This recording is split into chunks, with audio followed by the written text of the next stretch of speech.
We have explored the robotics race between nations. Now I want to examine the two great unsolved challenges that will determine who wins: locomotion and manipulation. Both are fundamentally AI problems. Locomotion is making robots move through space, walking, running, climbing, navigating. Manipulation is making robots interact with objects, grasping, lifting, assembling, handling. Think of locomotion as the cerebellum, the part of your brain that controls balance and coordination. Think of manipulation as the cerebral cortex, the part that plans and executes complex tasks. Here is the current state of competition. China leads in locomotion, the United States leads in manipulation. Neither has solved both problems at affordable cost. The AI approaches differ significantly. Let me explain why China dominates locomotion. Companies like Unitree have commoditized dynamic walking. Their robots balance, navigate, and recover from falls at a fraction of Western prices. The G1 humanoid robot walks reliably for $16,000. Boston Dynamics Atlas, still hydraulic, still experimental, costs many times more and is not commercially available. Chinese companies achieved this through manufacturing excellence, open source AI foundations, and acceptance of good enough over perfect. They ship and iterate while others optimize. The AI stack for locomotion is increasingly standardized. Reinforcement learning with PPO or SAC algorithms, sim to real transfer using domain randomization. These techniques are published and replicable. Locomotion AI has become somewhat commoditized. The algorithms are known, the training pipelines are established. Competitive advantage comes from hardware efficiency and manufacturing cost, not AI novelty. But locomotion without manipulation is limited. A robot that walks perfectly but cannot pick up objects is like a delivery driver who cannot carry packages. Mobility alone is not enough. This is where manipulation becomes critical. And manipulation is where America focuses its efforts, because the AI challenges are far more complex and unsolved. Tesla's Optimus robot, Figure AI's humanoid, and research from OpenAI all prioritize dexterous hands. They believe manipulation is the harder problem with greater value. Let me explain why manipulation is so difficult from an AI perspective. Look at your hand: 27 bones, 33 muscles, thousands of nerve endings providing continuous tactile feedback.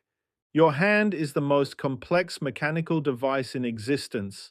Evolution spent millions of years perfecting it. Engineers have decades of work remaining to match it, and AI researchers even longer.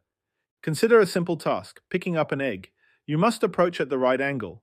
Apply enough force to lift but not crush. Sense the shell's fragility. Adjust grip as you move. Now consider picking up a stone the same size, same approach, same grip shape, completely different force. Your hand knows the difference instantly. A robot hand struggles. This is the tactile sensing problem.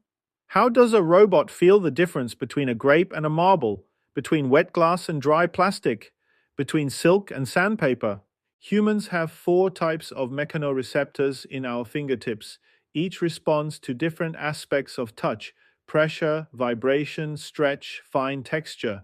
Together they create rich perception. Robot sensors are primitive by comparison. Most use simple force measurement. Some add basic texture sensing. None approach the resolution and integration of human touch.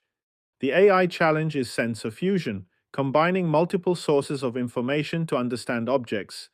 Vision tells you what something is, touch tells you how to handle it. Vision Language Action Models, VLAs, represent the frontier of manipulation AI. These models combine visual understanding, language instructions, and motor actions in unified neural architectures. Google's RT2 and RTX models demonstrate this approach. They use transformer architectures similar to large language models, but output robot actions instead of text. The key insight is that manipulation can be treated as a sequence prediction problem. Given what I see and what I am told to do, what action should I take next? This frames manipulation as a language-like task. Imitation learning is crucial for manipulation.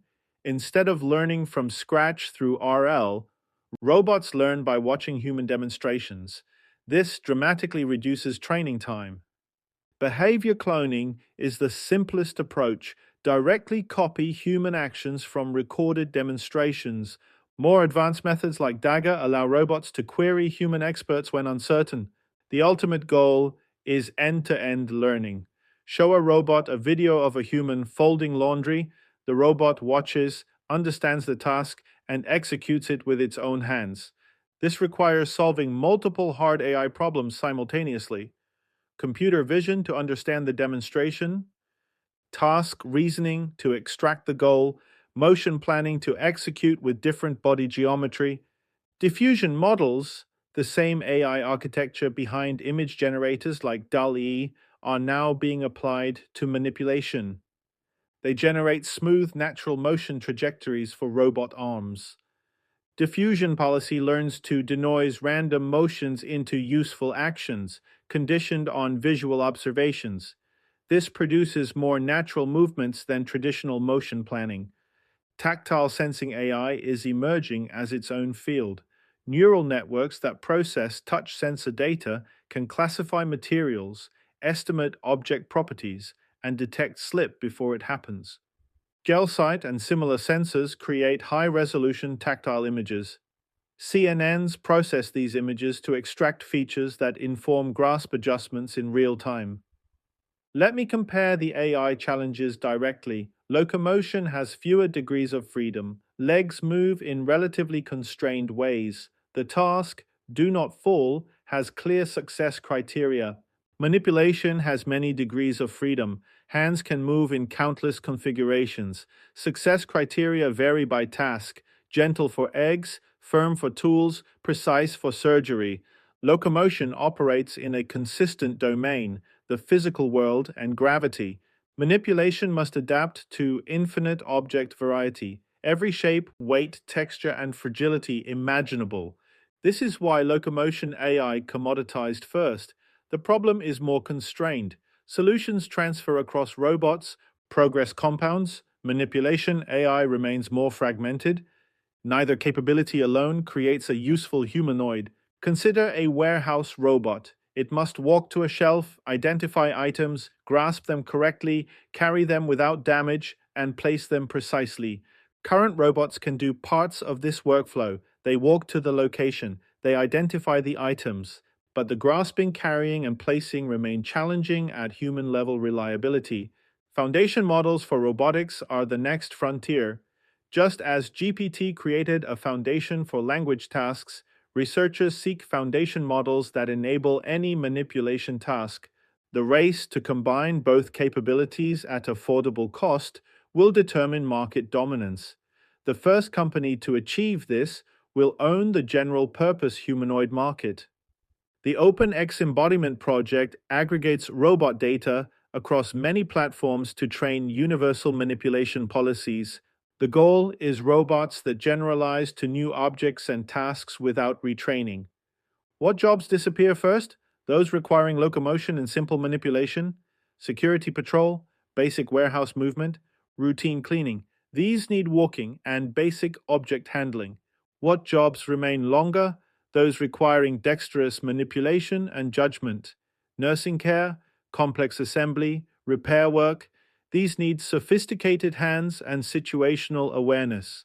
The timeline depends on how quickly manipulation AI improves. Some experts predict 10 years to human-level dexterity, others say 20. The honest answer is uncertainty. For your careers, this analysis suggests where to focus.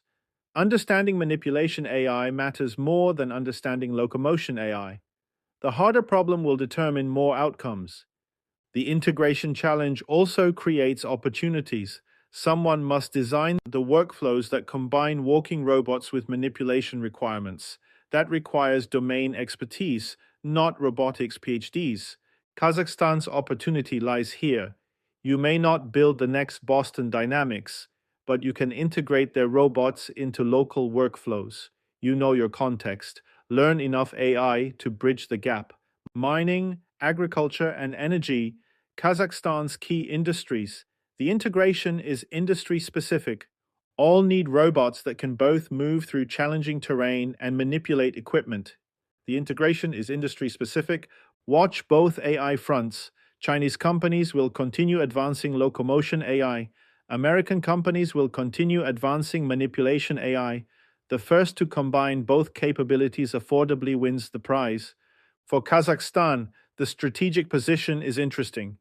You can import locomotion technology from China and manipulation technology from America. You can be the integration point for both AI ecosystems. The real opportunity may be in application, not components. Let others build the robots and train the AI. You figure out how to deploy them productively in your context. That is where local knowledge creates value. For your participation, generate 3 what if hypothetical scenarios that could bridge the gap between locomotion and manipulation, potentially leading to patents or breakthrough solutions. Think about novel AI architectures, sensor innovations, or application concepts that do not exist today. For each scenario, state the what if question, explain the current limitation it addresses, and describe the potential breakthrough. Post your 3 hypotheticals and comment on 3 peers' ideas, suggesting refinements or identifying implementation challenges.